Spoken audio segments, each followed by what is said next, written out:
खाना था जहाँ के नियम कायदे कानून कुछ अलग होते थे। इस जेल के कैदी डेली अपने घर से बस्ता टांग के यहाँ पे आते हैं दिहाड़ी करने। कई माँ बाप उनके बच्चों को खुद इस जेल में फेंक के जाते हैं ताकि उनका बच्चा जिंदगी में एक सक्सेसफुल दिहाड़ बन सके।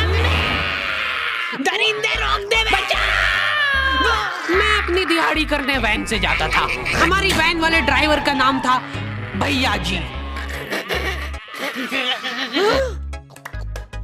और उसकी वैन का नाम था मैजिक, जिसका हर दूसरे दिन टायर पंचर हो जाता था। बच्चे लोग स्कूल जाके पढ़ना सीखे ना सीखे टायर पंचर बनाना जरूर सीख जाते थे। लेकिन भैया जी से मेरा अलग अटैचमेंट था। उनसे मेरे को दिल से नफरत थी। ये आदमी सुबह 5 बजे आके मेरे घर के सामने हॉर्न बजाता था। अरे भैयू, ओए भैयू, जल्दी से तैयार हो जा बेटा, 5 मिनट में निकलना है फटाफट। 9 बजे का स्कूल है यार हमारा। लेकिन ये आदमी सुबह सबसे पहले आके मेरे को लेता था। उसके बाद हम 3-4 घंटे पूरे शहर भ्रमण पे निकलते थे। शहर के पूरे आखिरी कोने से बच्चे ले लेके आता था ये आदमी। जहाँ पे वैन जा भी नहीं सकती उधर कूदा कूदा के ले जाता था ये, और फिर टायर पंचर हो जाते थे। शाम पड़े वापस से हमको घर घर छोड़ के आता था ये। जिंदगी बर्बाद कर दी थी भैया जी ने मेरी। सबसे पहले लेते थे और सबसे आखिर में छोड़ते थे। लेकिन मैं फिर भी उसी वैन में जाता था क्योंकि चमेली भी हमारी वैन में आती थी। और बात यह है कि वो मेरे पास ही बैठती थी, मतलब मजबूरन। उसके पास और कोई ऑप्शन ही नहीं बचता था और मैं बचाता भी नहीं था। मैं घर पे जाते से जो 2-3 घंटे मेरे को सोने के लिए मिलते थे उसमें सोता नहीं था और मैं प्लानिंग करता था कि कैसे चमेली सिर्फ मेरे पास बैठे। चमेली सबसे आखिर में आती थी और मैं सबसे पहले सुनसान वैन में चढ़ के बस्ता अपने पास में रख के और फसर के सो जाता था। बाकी सारे बच्चे अपना बस्ता गोदी में रखते थे क्योंकि तुम्हारे बाप की वैन नहीं है, मतलब मेरे भी नहीं थी। पर मेरे ऊपर भैया जी को तरस आ जाता था कि बेचारा 5 बजे से आया है, तो वो सोने देते थे। अरे कैसे चला रहा है ये गाड़ी? रुक जा, गाड़ी चलाना नहीं आती क्या? देखो, आदमी इतना तभी चिढ़ता है जब उसकी जिंदगी में कोई लड़की ना हो। नहीं है ना? नहीं, मैं समझ सकता हूँ लड़की ना होने का दुख दर्द। मैं भी किसी जमाने में लड़कियों की तलाश में गली मोहल्ले भटकता था। फिर एक दिन मेरे पास से वो निकली। जैसे ही मैंने हैपन खोल के देखा उसकी आईडी मेरे फोन पे चमक रही थी। हैपन ये एक रियल लाइफ डेटिंग ऐप है। यहाँ पे तुमको वो लोग मिलेंगे जो तुम्हारे आस पड़ोस से निकले हो कभी ना कभी।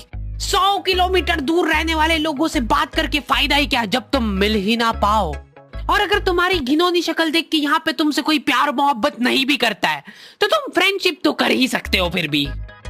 So go and check it out happen. Link is in the description. लेकिन मैं सोता नहीं था। मैं आंख बंद करके चमेली के घर का इंतजार करता था। तो क्योंकि चमेली आखिरी में आती थी तो वैन पूरी पैक पुक हो रखी होती थी। बच्चे बाहर उबल रहे होते थे और मैं अपना बस्ता पास में रख के एक्टिंग देखो एक्टिंग। और जैसे ही वो आती थी, हड़बड़ाना नहीं, ऐसे टाइम पे हड़बड़ाते नहीं है कि फटाफट बैग उठाया और आओ इधर बैठो जल्दी। मत करना ये हरकत, भाग जाएगी वो। ठरक नहीं झलकना चाहिए जरा सिक भी, एकदम सटल रखना है। क्या हुआ? और कहीं जगह नहीं है क्या? तेरे मुंह में मूत दूंगा मैं। अच्छा ठीक है, इधर ही बैठ जाओ। देख रहे हो एक्टिंग देखो तुम लौंडे की।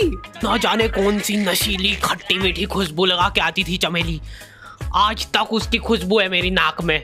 मैं वो खुशबू का पूरा मजा ले ही रहा होता हूँ, इतने में एकदम भभका बास आती है निकाह से। जैसे ही मैं बाहर झांकता हूँ, मरा हुआ कुत्ता पड़ा है वहाँ पे। एक काली कार सूख करके निकली और मेरे बच्चे को मार दिया। कैसे करके निकली? शूक। ऐसे नहीं निकली थी, मैं यहीं पे खड़ा था, वो कार आई थी और जैसे ही वो बच्चा नीचे आया तब वो खड़ा, वो बच्चा चिल्लाया और फिर कार शूक करके भाग गई। उधर कुछ बच्चे ऑटो रिक्शा से भी आते थे स्कूल। ऐसा लगता था कि पूरे स्कूल के बच्चे इस एक ऑटो रिक्शा में ठूस ठूस के ले जाता है वो। ये ऑटो वाले और भैया जी दोस्त थे और अब ये बीच सड़क पे रेसिंग लगवा रहे हैं। इनकी गाड़ियां उबला रही है बच्चों से, फिर भी नहीं मान रहे ये लोग। नहीं जीतूंगा। स्कूल जाके वो पीछे मुलट के देख रहा है तो एक बच्चा नहीं बचा उसके ऑटो रिक्शा में।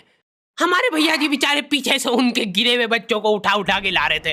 ये सब हरकतें करके हम लोग जैसे तैसे कैद खाना पहुंच जाते हैं।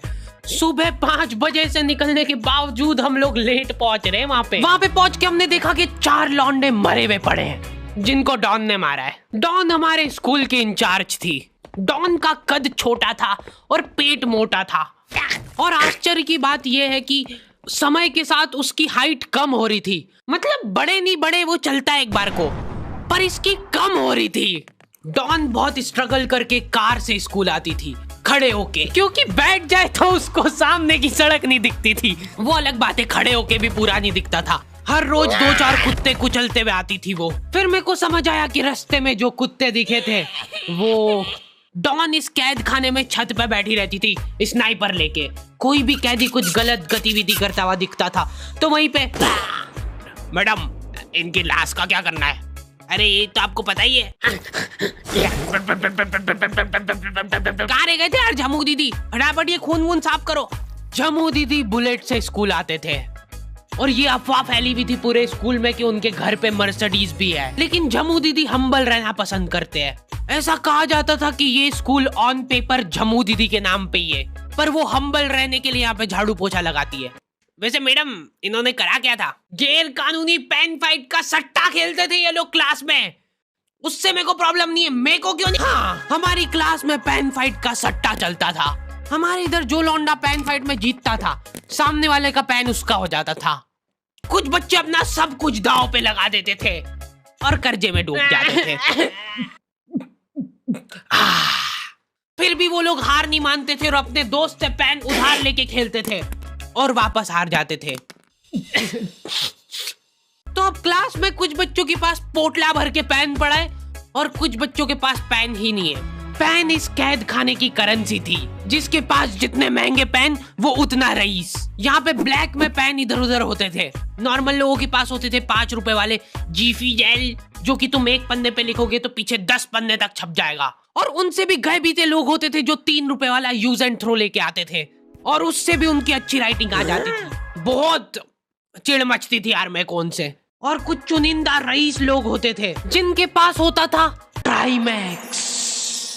हर बच्चे का सपना होता था कि उसके पास एक ट्राइमैक्स हो, साथ में आसपास 2-4 लड़कियां हो। मेरे को प्लीज मेरे को यहाँ पे ऑटोग्राफ दे दो। ये लो ट्राइमैक्स किंग के, ये ट्राइमैक्स क्या बात कर रही है? सही में एकदम रईस लोग ही अफोर्ड कर पाते थे ट्राइमैक्स। वो बाबड़े भी एक एक अक्षर लिख के रिफिल खोल के देखते थे। खाली हो रही है तो एक बार एक रईस बच्चे का ट्राइमैक्स चोरी हो गया। पूरे स्कूल में हाहू मच गई थी। वो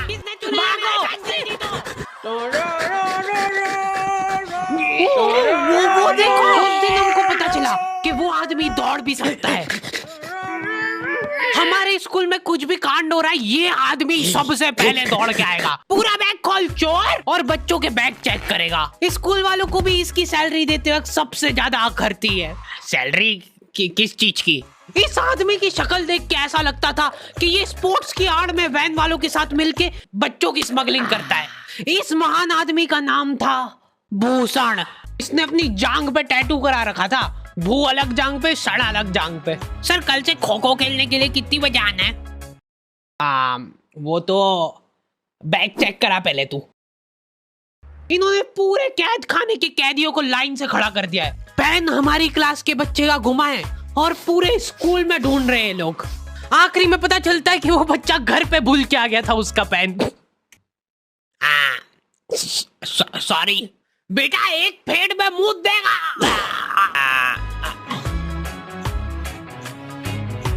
ऐसे तो नमूने बच्चे थे हमारे स्कूल में, और टीचर लोग उनसे भी गए बीते थे। हमारे स्कूल में टीचरों को उनके नाम से कोई जानता ही नहीं है। बच्चों ने उनकी हरकतों के अनुसार टीचरों के नाम रखे हुए। हमारे इंग्लिश वाले टीचर का नाम था छोटा भीम। इससे चिड़चिड़ा आदमी मैंने आज तक नहीं देखा।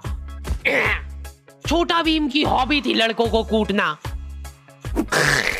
उस बेचारे की हाइट छोटी थी तो बच्चे के मुंह तक उसका हाथ ही नहीं पहुंचता था। बेचारा ऊंचक उचक के मारता था, फिर भी कमर तक ही हाथ पहुंच पाता था उसका। एक पॉइंट पे मेरे को ऐसा लगने लग गया था कि उसको सैलरी लड़कों को कूटने की मिल रही है। कभी किसी बच्चे को बहुत ज्यादा मार दिया, घायल हो गया वो बेचारा, ये लो आपका एक्स्ट्रा बोनस। होमवर्क तुम्हारा बाप करेगा क्या? सर मेरे पापा मर गए थे। तू भी मर जा। ये लो। अरे वाह, नहीं चल रही, सांस तो नहीं चल रही है। हाँ कंफर्म कंफर्म मर चुका है ये। ओह ये लो आपका प्रमोशन हो गया है। लड़कियों से उसका अलग अटैचमेंट था। कौन सा परफ्यूम लगा के आई हो? सर थोड़ा थोड़ा दूर रहो। अरे मैं कुछ कर थोड़ी ना। भोली सी सूरत और आंखों में ठरक लेके स्कूल आ जाता था ये daily. So this means that he will jump over it and then he started. ये आदमी इंग्लिश को इंग्लिश में ही ट्रांसलेट करके चल जाता था हमारी नंगी आंखों के सामने। इधर वॉशरूम में मौत का नंगा नाच मचा रखा था लॉन्डो ने। 4 लॉन्डे दिन दिन भर वॉशरूम में जाके खड़े हैं, कुछ भी नहीं कर रहे वो लोग वहां जाके। उनको बस मन की शांति मिलती है वहां जाके। अगले दिन उन चारों ने प्लानिंग करी कुछ तो प्रोडक्टिव करते यार वहां जाके। अगले दिन वो सब पानी की बोतल लेके गए। अब वो पानी पी पी के हाथों हाथ मूत रहे हैं। और ये टीचर लोगों को प्रॉब्लम क्या है, बच्चे अगर वॉशरूम जा रहे हैं तो एक गया है तो अभी दूसरा नहीं जा सकता है। क्यों? तुम्हारे घर की लेटरिन थोड़ी ना है वो कि एक टाइम पे एक जना यूज कर सकता है। मान लो वो 2 जने अगर वॉशरूम में मिल गए तो वो क्या कर लेंगे ज्यादा से ज्यादा? भाई यहाँ का बल्ब निकाल लेते हैं ना। हाँ निकाल लो, फीस भरी है अपन ने। लॉन्डो को ऐसा लग रहा है कि इन्होंने फीस भर के पूरा स्कूल खरीद लिया है। 10 लॉन्डे कॉरिडोर में छाती चौड़ी करके चल रहे हैं प्रिंसिपल के सामने। प्रिंसिपल को इग्नोर कर रहे हैं ये लोग। इनको ऐसा लग रहा है कि इन्होंने फीस भर दी है तो प्रिंसिपल इनके पैर पड़ेगी। उनमें से आधों ने फीस भरी भी नहीं है। हमारा स्कूल बिल्कुल सेफ नहीं था। हमारे वॉशरूम में चोरियां हो जाती थी यार। बल्ब चोरी करने के बाद सब लोग अंधेरे में मूत रहे एक दूसरे के जूते पे। उधर उधर कर। उसके बाद पूरे वॉशरूम में कुछ दिख नहीं रहा है चोरी करने का। तो ये लोग हाँ नल उखाड़ के ले गए। नल कौन ले जाता है? कभी वो मछली वाले साबुन चोरी हो जाते थे, कभी ये फिनाइल की सफेद गोली को माउथ फ्रेशनर समझ के खा जाते थे। भाई भाई इसको चबा मत, इसको चूस, ज्यादा देर तक चलेगी ऐसे। ठंडक हो रही भाई, ठंडक।